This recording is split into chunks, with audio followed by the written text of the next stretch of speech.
Saya berharap tidak ada pelaku UMKM yang ada di Lamongan ini yang belum mempunyai halal. Kemarin kita koordinasi, kolaborasi dengan Dirjen Haki juga, mungkin untuk merek ataupun brand, silahkan. Kami juga ada program itu. Mas Ana sudah banyak dibantu di pemerintah juga. Untuk permodalan kita banyak fasilitasi juga sih sebenarnya. Seperti pemerintah itu kayak sedikit usaha rakyat. Jadi UMKM kuat, negara juga akan kuat.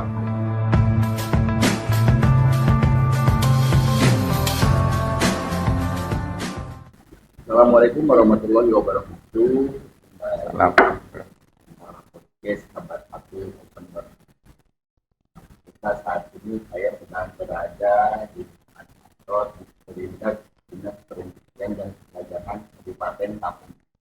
Kebetulan saat ini saya bersama dengan Bapak Kepala Disperindak, yaitu Bapak Anang Taufik, Kepala Disperindak ini, dan juga ada Bapak Andi Suji sebagai sekjen dari Disperindak. Dan di sini juga ditemani oleh Bapak Eko Syafi'i Jamroni selaku pendamping UMKM ya Pak ya. Kita akan bincang-bincang terkait UMKM mungkin ya Pak ya. Untuk pertama-tama Pak, sebelum ke untuk Disperindak ini sendiri sebetulnya menaungi apa saja sih Pak? Punya apa? Mungkin ada yang belum tahu gitu kan? Gitu. Ya. Ya Pak, Pak. Terima kasih. Assalamualaikum warahmatullahi wabarakatuh. Sedikit saya jelaskan kaitannya Dinas Perindustrian dan Perdagangan Kabupaten Lamongan. Memang banyak hal yang memang dilakukan oleh Disperindak sesuai dengan tugas pokok dan fungsinya. Dari mulai kita bagaimana membangun industri kaitannya dengan KM, terus kemudian juga bagaimana kita melaksanakan tugas untuk pengawasan industri dan juga hal-hal yang lain yang memang berkaitan dengan perindustrian dan perdagangan. Dari mulai kita berbicara UMKM, dari mulai bagaimana KM itu tumbuh, dan bagaimana mereka juga bisa mengakses dari sisi legalitasnya. Kita juga ada program kaitannya dengan legalitas yang diawali sekarang dengan nomor induk berusaha atau NIB, karena bagaimanapun kewajiban pelaku usaha KM itu portal pertamanya adalah NIB. Dari NIB ini nanti bisa mengakses izin yang lain dari mulai PIRT, kemudian sertifikasi halal, BPOM ataupun yang lain yang memang menjadi keharusan pelaku usaha itu di dalam suatu produknya itu secara legalitas masuk. Dari itu kemudian kita bagaimana membantu mereka untuk memasarkan, kemudian ada beberapa juga pelatihan-pelatihan yang kita laksanakan, terutama kaitannya dengan potensi yang ada di desa itu. Bahkan kami juga ada pembangunan sentra yang juga mungkin di satu kawasan itu ada pelaku yang memang ada sentranya, semacam kayak Kopia. Itu kan terkenal di Pengangsalan itu satu desa pelaku Kopia. Di situ kita bangun sentra sehingga di situ menjadi sentra pengrajin Kopia. Kemudian di titik yang lain juga sama, misalkan di suatu daerah itu ada potensi, ya kita bangun sentra juga. Kemudian juga dari sisi pemasaran, dari mulai pameran, kemudian kita soundingkan ke beberapa buyer ataupun pembeli, bahkan sampai dengan kita bagaimana memfasilitasi mereka yang sudah berinisiasi atau berkeinginan untuk ekspor. Karena bagaimanapun Lamongan ini tahun kemarin di akhir tahun itu juga sebagai kabupaten pendukung ekspor terbesar di Jawa Timur. Nah, ini tentunya juga bagaimana kita ini dari sisi apa istilahnya tugas itu semakin kompleks karena saya melihat juga para pelaku UMKM ini dari sisi produknya itu harus sempurna. Karena bagaimanapun kalau kita sudah menawarkan atau memasarkan itu, para buyer atau pembeli itu tidak mau main-main. Sehingga dari sisi produk, dari mulai kurasinya, kemudian legalitasnya, lengkap semuanya itu harus sempurna. Terutama kontinuitasnya. Biasanya buyer itu pesannya itu bisa 1 bulan, bisa 1 minggu sekali, atau mungkin bisa 1 hari sekali. Dan tentunya produk yang diinginkan itu juga besar. Nah inilah kontinuitas dari para pelaku ini yang dipedomani. Jangan sampai sudah dipesan, misalkan ekspor ke Malaysia, ternyata dipesan 1 bulan sekali harus sekian ton, ternyata pelaku nggak bisa memenuhi itu. Ini tentunya juga kita sampaikan kepada pelaku untuk kontinuitas produknya itu supaya pembeli atau buyer ini bisa puas dan enak gitu.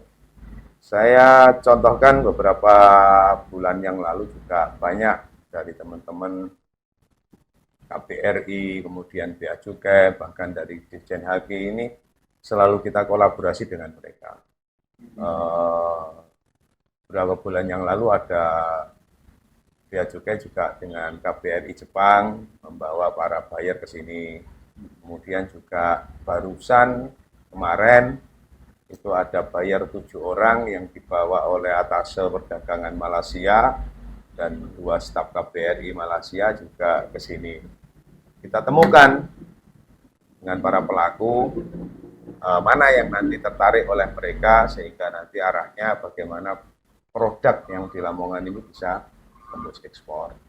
Selain itu juga kami juga menyonding kaitannya dengan produk-produk UMKM Lamongan ini bisa masuk di retail modern.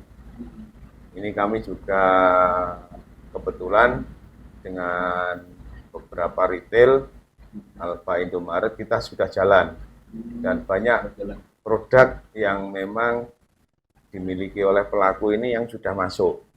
Nah ini salah satu persyaratan ini memang yang harus dipenuhi pelaku yang tadi saya sampaikan.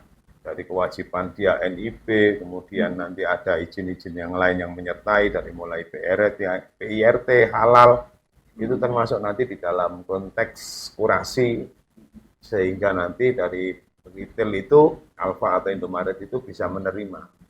Karena memang kaitannya dengan servis ke publik atau pelayanan ke masyarakat, bagaimana produk dia itu bisa dibeli di masyarakat itu, masyarakat yakin bahwasanya makanan ini aman, minuman ini aman dari sisi kurasinya itu tadi, dari mulai legalitasnya, sehingga tidak ada rasa kekhawatiran dari para pembeli tadi. Mungkin sementara itu sedikit saya jelaskan kaitannya dengan apa yang menjadi tugas kita.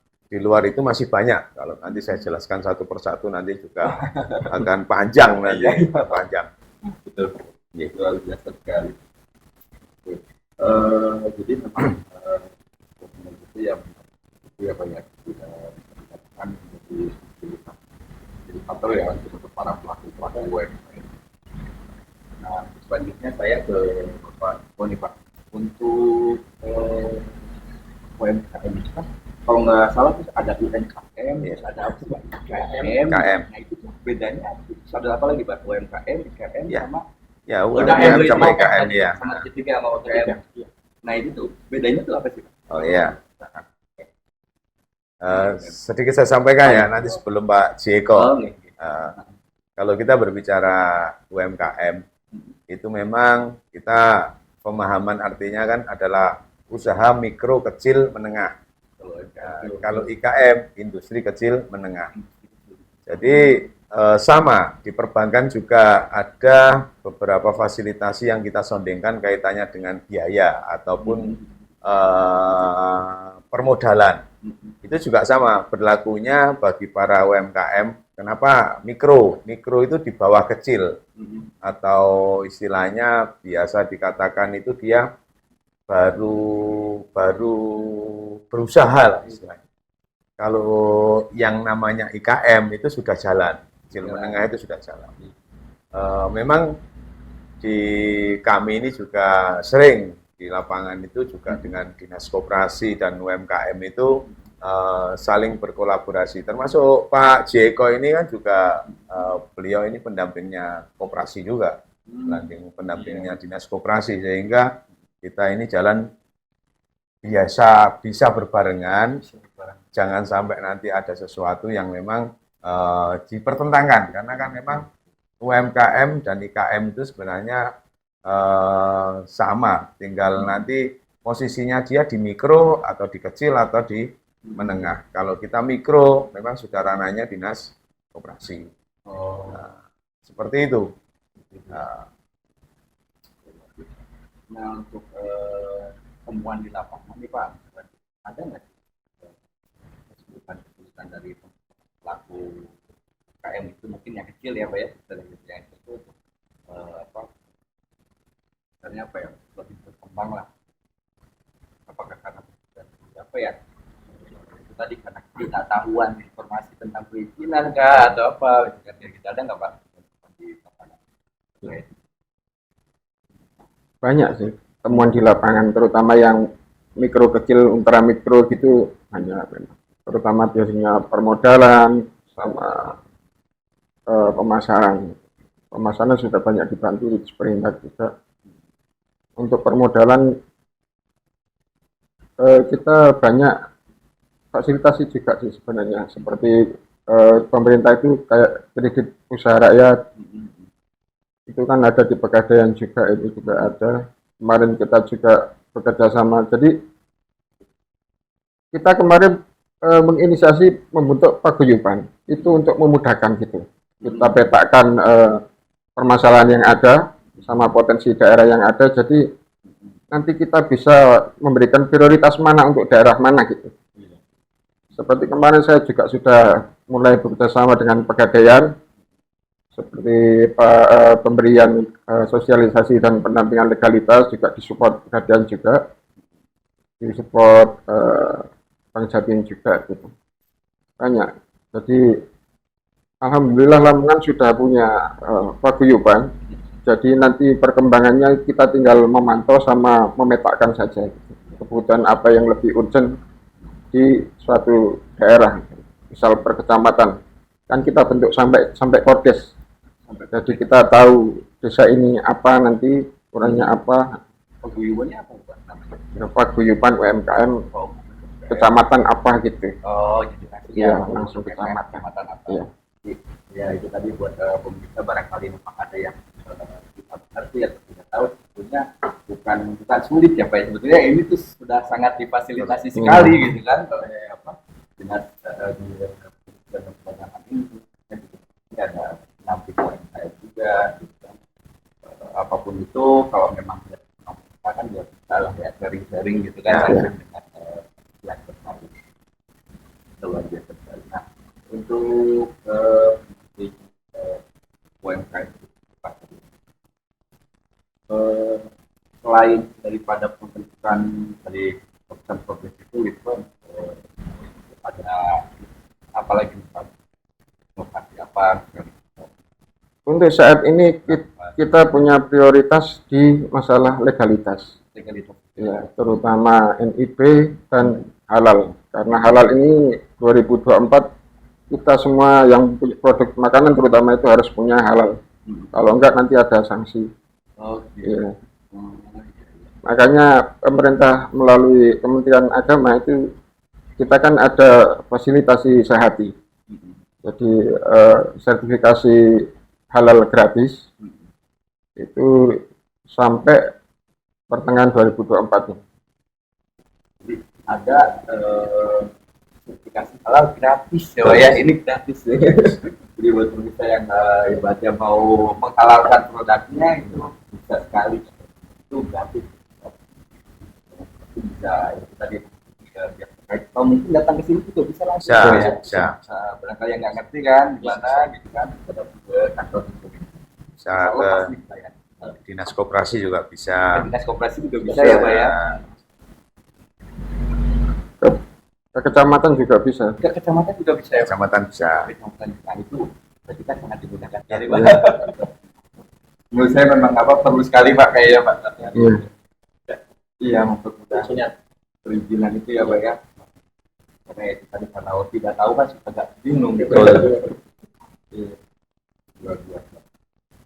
Nah untuk sosialisasi tentang perizinan halal itu Pak, seperti kemana Pak Pilih tadi kan untuk sosialisasi perizinan halal itu sudah sampai mana Pak? Ya, terima kasih untuk sosialisasi ketika IKM kita ya. Makanya kita itu ada kelompok-kelompok masing-masing. Jadi kita melalui ketua-ketua kelompok kita sosialisasi itu apabila ada teman kita yang sudah punya produk belum punya halal, maka silakan ke kantor, kita tidak akan berhubung yang ada di semua kecamatan yang kita dari saya. Kita semua diperhatikan yang sangat diperhatikan semuanya karena ada program dari pemerintah untuk tahun 2024 dan 10 sampai tanggal 18 itu semua betul makan harus punya terkait. Saya juga apresiasi sekali Pak jika itu tuh. Betul. Nah selanjutnya Pak, saya sedikit menarik kalau masuk ke detail itu ya, itu ada ya seperti yang Bapak tadi bilang bahwa ada izin-izin yang harus dilakukan dicukupi dan mungkin ada macam penilaian khusus kan atau gimana gitu produknya sendiri. Oh ya, kriterianya nggak gitu? Ya, sebenarnya tidak ada kriteria yang khusus. Kewajiban dari pelaku produk itu hanya melengkapi apa yang menjadi persyaratan untuk bisa masuk. Yang bisa dikatakan namanya kurasi. Kurasi itu dilakukan tidak hanya untuk masuk ke retail saja, tetapi yang namanya produk kalau sudah dia itu bisa apa istilahnya dijual di pasar itu wajib memang, karena dikurasi itu lengkap, apa yang menjadi persyaratan, sehingga dari retail sendiri pun kalau tidak ada kurasi ya tidak berani Pak, karena dia dijualnya kan ke publik sendiri itu sangat jeli saat ini, jangan sampai produk ini berbahaya dari mulai legalitasnya, kemudian dari mulai expirednya, macam-macam. Ini kan juga kekhawatiran itu muncul, karena nanti kalau tidak sedetail itu nanti juga bahaya.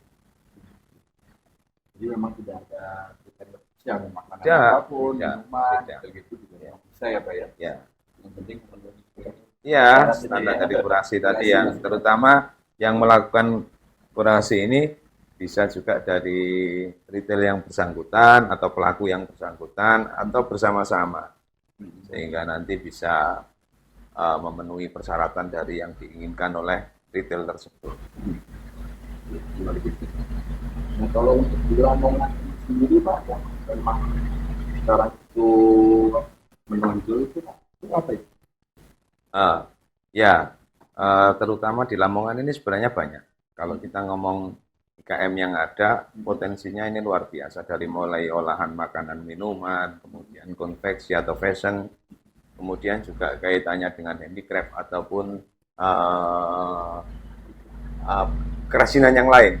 Yang ini juga mempunyai potensi. Saya contohkan beberapa pelaku kita yang di batik pun itu juga sudah luar biasa. Di tenun pun juga sudah luar biasa. Bahkan sudah sampai tembus ke luar negeri. Kalau kita ngomong craft juga yang saya contohkan pelaku muda Mbak Suat itu yang ada di Kedung Pring itu juga sudah ekspor juga. Sudah ekspor juga. Bahkan beliau kemarin dapat gift souvenirnya G20 termasuk barang dari Lamongan. Kemudian juga beberapa pelaku Mamin ini juga sudah luar biasa sih sebenarnya. Ada yang ke Malaysia, ada yang ke Singapura. Bahkan kayak kemarin itu ada 7 buyer dari Malaysia itu juga beliau tertarik kaitannya dengan beberapa potensi produk yang ada di Lamongan. Ada kaitannya dengan ini apa? Kerupuk kulit ikan apa? Ikan patin. Terus kemudian juga ini ada potensi anak muda yang ada di dekat itu tikar. Terus kemudian tikar. Jadi tikar. Terus kemudian ada juga dari apa namanya ini kemarin itu yang sangat menarik itu apa ya? Saya agak lupa apa ya yang kemarin yang juga menjadi perhatian dari teman-teman buyer itu. Ini fashion itu mukena. Mukena itu juga dari para pelaku mukena itu kemarin juga sudah ada yang selain penjajakan bahkan sudah ada yang transaksi ke Singapura sama Brunei, Malaysia itu. Ini juga potensinya banyak sih sebenarnya kalau kita hitung. Karena kemarin Lamongan juga dari SKA surat keterangan asal karena kalau kita mau ekspor itu kan ada keterangan barang dari mana. Baik dari bea cukai ataupun di Perindak Provinsi itu mesti ada asal barang itu walaupun bayarnya yang bawa Surabaya atau siapa mesti surat keterangan barang itu ada. Oh ini barang dari Lamongan, barang dari Lamongan. Nah, ini juga muncul dari mulai pelaku-pelaku apa yang di situ itu muncul semua. Nah, kemarin Lamongan sempat menjadi pendukung ekspor terbesar di Jawa Timur kaitannya dengan pelaku-pelaku UMKM. Jadi memang banyak sekali yang potensi-potensi kita itu yang bisa lebih berkembang lagi dan siapa tahu jadi motivasi dibuat buat teman-teman yang lain buat pemirsa yang memang sedang menjajaki usaha Pak. Saya juga berharap seperti itu terutama teman-teman dari generasi Z sama generasi milenial yang salah satu punya keinginan untuk menjadi entrepreneur. Itu banyak sebenarnya fasilitas dari pemerintah Kabupaten Lamongan. Kayak kemarin ada Macpreneur yang di Dinas Koperasi, terus kemudian juga kegiatan yang lain yang mungkin teman-teman ini susah di mana atau punya keinginan di mana, kita ini bisa membantu mereka untuk membangun kaitannya dengan startup yang memang yang dilakukan oleh anak-anak muda sekarang. Karena memang dengan jumlah pelaku UMKM di Lamongan yang semakin luar biasa ini dan punya potensi ini, salah satu hal yang bisa mengangkat kesejahteraan ini, terutama untuk menurunkan angka kemiskinan yang ada di Lamongan. Kemarin kan angka kemiskinan sempat turun dari sekian turun menjadi 1, sekian persen ya kalau nggak salah. Itu juga luar biasa. Luar biasa. Jadi memang apa ya, itu tadi usaha yang pelaku usaha itu makin bagus sekali ya untuk gerakan ekonomi ya Pak. Ya. Ya, ekonomi ya. Nah, selanjutnya Pak ada ini berlangsung dari Bapak pesan khusus Pak buat para pelaku UMKM ini Pak. Oh iya, ya. Saya berharap teman-teman pelaku UMKM yang ada di Lamongan yang tentunya sudah jalan ataupun masih proses dia mau jadi pelaku ataupun yang belum dan punya keinginan. Monggo di Lamongan ini, pemerintah Kabupaten Lamongan ini selalu terbuka kaitannya hal-hal yang memang mereka butuhkan. Mungkin dari sisi legalitas kami bisa bantu, dari sisi fasilitas permodalan kami juga bisa bantu sounding. Di Dinas Koperasi, di Dinas Perindak ini juga punya akses untuk memfasilitasi permodalan buat mereka yang memang butuh. Karena sekarang kewajiban dari perbankan itu terhadap pelaku UMKM itu ada yang namanya KUR. Jadi tidak hanya bank A, bank B, bank C, tapi seluruh perbankan insya Allah ada yang namanya program fasilitasi permodalan untuk pelaku UMKM. Di samping itu juga pelaku-pelaku yang sudah jalan, silahkan di-up produknya, jadi pelaku yang mandiri, pelaku yang kuat, jadi tidak manja dan tidak mempunyai rasa ketergantungan kepada siapapun, tapi mandiri betul, sehingga saya yakin kalau pelaku itu sudah jalan dan mandiri, insya Allah dia akan selalu berpikir bagaimana produknya ini selalu akan payu, selalu akan laku. Nah, ini tentunya kami juga masih memfasilitasi kaitannya dengan pemasarannya, masih memfasilitasi kaitannya dengan hal yang lain yang memang teman-teman pelaku UMKM yang ada di Lamongan butuhkan. Terutama yang fasilitas legalitas ya. Ini saya mengingatkan teman-teman di 2024 itu adalah terakhir untuk halal. Saya berharap tidak ada pelaku UMKM yang ada di Lamongan ini yang belum mempunyai halal. Silakan dari mulai tingkatan desa, kecamatan, kabupaten ini pendamping halal itu banyak. Nanti bisa minta tolong dan minta dibantu kaitannya dengan mendapatkan itu. Karena nanti di 2024 itu produk yang tidak punya sertifikat halal itu juga akan ada sanksi. Ini tentunya menjadi atensi buat pelaku-pelaku UMKM yang ada di Lamongan. Kemudian juga di kami ada yang namanya fasilitasi, kemarin kita kolaborasi dengan Dirjen Haki juga, mungkin butuh merek ataupun brand, silahkan. Kami juga ada program itu, sehingga nanti bisa kita fasilitasi. Kemudian juga saya, Pak Eko ini juga bisa, walaupun kalau kita berbicara BP POM itu kewenangannya adalah BP POM Provinsi, itu juga kami bisa lah menyondengkan kaitannya dengan legalitas yang BP POM. Kami juga bisa memfasilitasi itu, walaupun kewenangan izinnya bukan di kabupaten, ada di BP POM. Tentunya itu pesan saya buat teman-teman pelaku UMKM, karena UMKM ini salah satu faktor penyupport ekonomi terbesar di suatu negara. Adanya krisis apapun yang bisa survive hanya pelaku UMKM.